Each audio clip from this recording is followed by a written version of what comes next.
Hi friends, గోంగూర mutton ఎప్పుడైనా తిన్నారా? తినకపోతే ఒకసారి ట్రై చేయండి. టేస్ట్ అయితే భలే ఉంటుందబ్బా. చాలా సింపుల్ అండ్ టేస్టీగా చేసేసుకుందాం. Welcome to Anu foods. నేను మీ అనుష. ముందుగా ఒక కడాయి పెట్టేసుకొని కొంచెం ఆయిల్ వేసుకొని దానిలో కొంచెం జీలకర్ర, ఒక 3-4 లవంగ మొగ్గలు, 2 చెక్కలు వేసేసుకొని తర్వాత కొన్ని ఉల్లిపాయలు వేసుకొని బాగా ఫ్రై చేసుకోవాలి. ఇది బాగా ఫ్రై అయిన తర్వాత ఒక 2 లేదా పచ్చిమిరపకాయలు వేసేసుకోవచ్చు.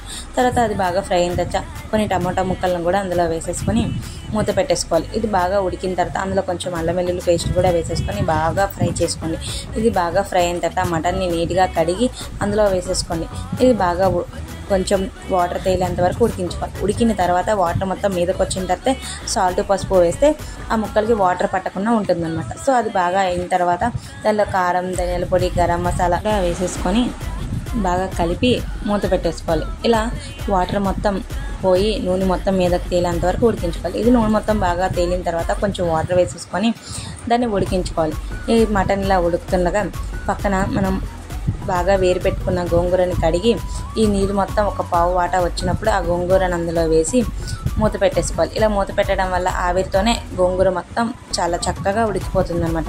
చూసారు కదా, గోంగూర మొత్తం చాలా మెత్తగా ఉడికిపోయింది కదా.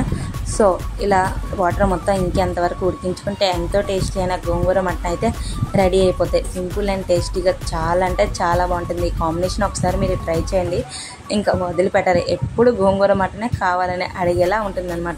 సో లాస్ట్లో కొంచెం కొత్తిమీర కానీ పుదీనా కానీ జల్లేసుకుంటే ఎంతో టేస్టీ అయిన గోంగూర మటన్ రెడీ. సో మీరు కూడా ట్రై చేయండి. Thank you for watching.